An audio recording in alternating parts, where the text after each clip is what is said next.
पाठ क्रमांक 2 संख्याज्ञान उपघटक 6 व 7 अंकी संख्यांची ओळख वाचन व लेखन. तर चला कृती क्रमांक 1 पाहूया काय दिलेले आहे इथे. कृती 1 जोड्या लाव.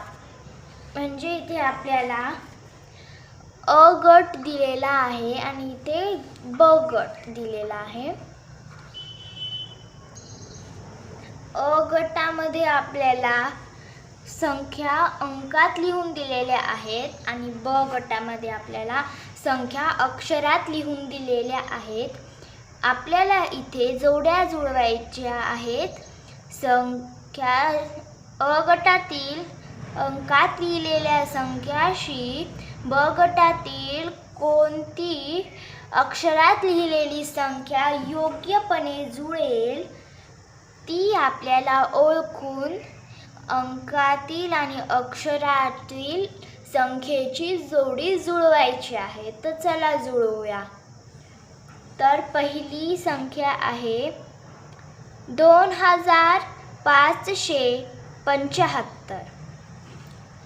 तर ही संख्या अक्षरात अशी लिहितात 2575. तर ही आपल्याला अक्षरात शोधायची आहे. तर चला शोधूया.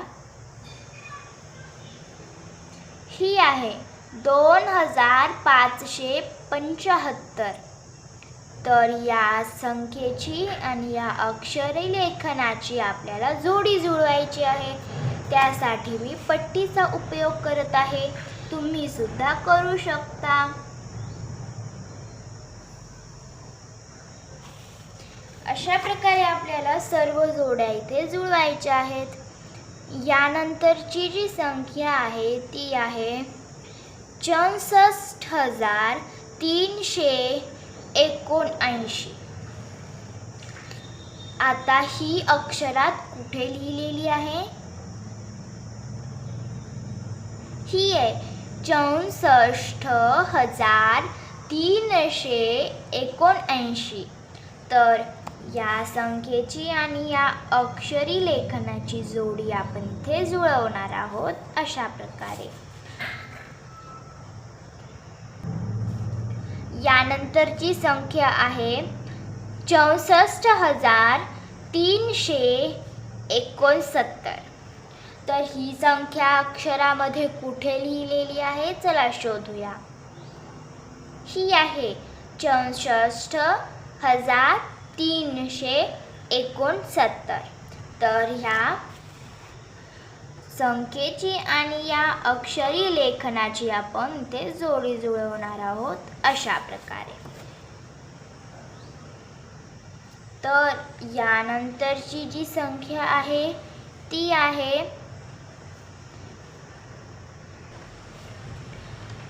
2 लाख किंवा 2,25,973.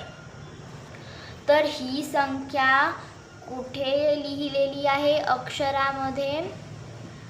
तर ही नाही, ही आहे 2,25,973. तर या संख्येची आणि या अक्षरी लेखनाची आपण जोडी जुळवणार आहोत अशा प्रकारे. आता पहा यानंतरची जी संख्या आहे ती आहे 2,25,873. आता ही कुठे लिहिलेली आहे? ही आहे 2,25,873. तर ह्या संख्येची आणि या अक्षरी लेखनाची आपण जोडी जुळवणार आहोत अशा प्रकारे. आता एकदम शेवटची जी संख्या आहे ती आहे 5,07,872. तर ही संख्या कुठे आहे? तर ह्याला असे सुद्धा म्हणतात 5,07,872. ही संख्या आपण शोधूया. ही आहे 5,07,872. तर याची आणि या संख्येची आपण इथे जोडी जुळवूया. अशा प्रकारे आपली कृती क्रमांक 1 इथे संपलेली आहे. आता आपण कृती क्रमांक 2 पाहूया. कृती 2, खालील प्रश्न सोडव. म्हणजे आपल्याला इथे खालील प्रश्नाची उत्तरे द्यायची आहे किंवा प्रश्न सोडवायचे आहेत. तर चला प्रश्न वाचूया आणि सोडवूया. तर पहिला प्रश्न आहे 35,896. ही संख्या शीतलने अंकामध्ये किंवा अंकात 35,896 व राजनने 35,986 अशी लिहिली. तर ती संख्या कोणी अचूकपणे लिहिली याचे उत्तर आपल्याला इथे लिहायचे आहे. तर चला लिहूया. 35,896. 35,000च आहेत इथे शीतलने लिहिलेले. राजनने सुद्धा 35,000च लिहिलेले आहेत. त्यानंतर आहेत 896. 896 शीतलने लिहिलेले आहे. राजनने तर 986 लिहिलेले आहे. म्हणजे याचे बरोबर उत्तर म्हणजेच अचूकपणे लिहिलेले उत्तर की शीतलने आहे. म्हणजेच शीतलने लिहिलेले आहे. तर चला इथे शीतल हे नाव लिहूया.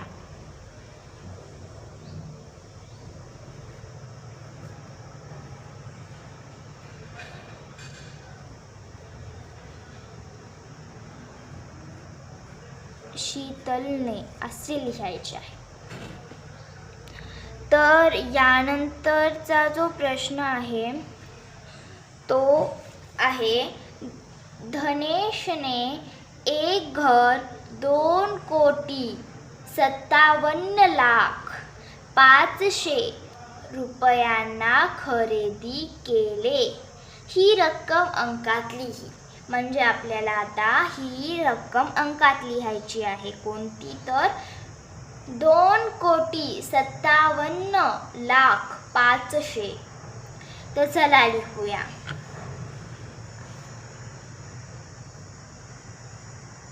2,57,000,000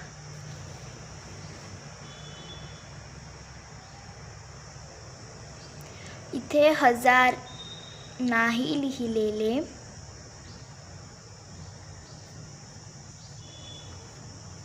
500 अशा प्रकारे इथे 1000 लिहिलेले नव्हते म्हणून आपण इथे 0 लिहिलेले आहे. तर पहा ही संख्या होते 2,57,500,000 रुपये. तर यानंतरचा तिसरा प्रश्न आहे 3.5 लाख. म्हणजे 3 लाख रिकामी जागा 1000 होय. 3.5 लाख म्हणजे 3,50,000. तर इथे आपल्याला इथे 3 लाख लिहून दिलेले आहे. आता आपल्याला याच्या पुढे 50,000 लिहायचे आहे.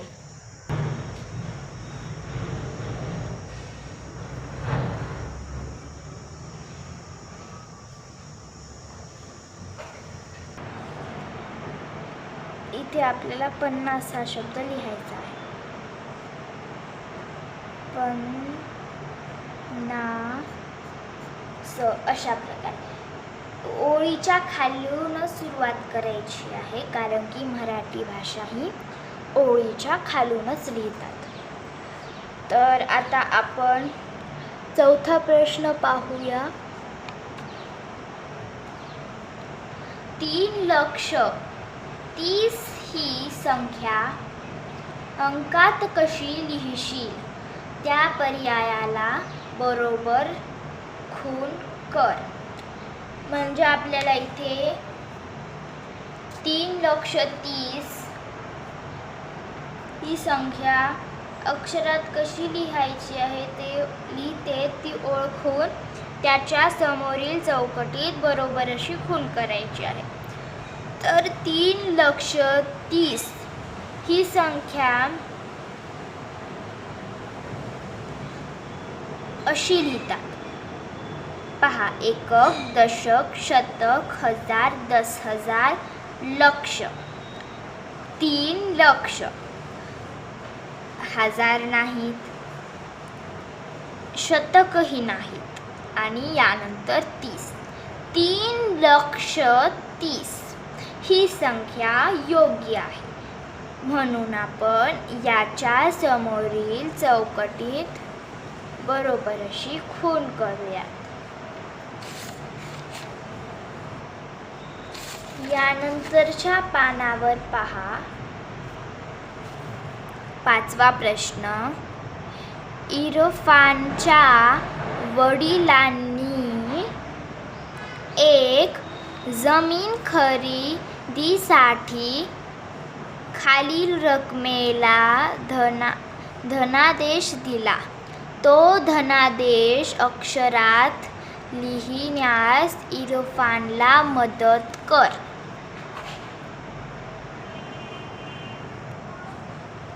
म्हणजे आपल्याला इथे हा एक धनादेश दिलेला आहे, म्हणजे एक रक्कम दिलेली आहे, ती रक्कम आपल्याला अक्षरामध्ये लिहायची आहे. तर चला लिहूया. ही किती आहे ते आधी आपण पाहूया. 10,23,430 इथे आपल्याला लिहायचे आहे. तर चला लिहूया. 10,00,000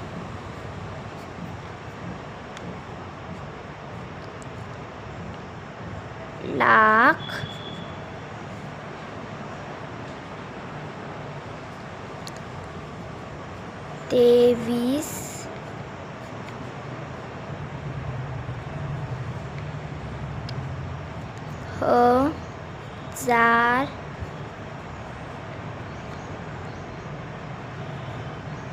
400.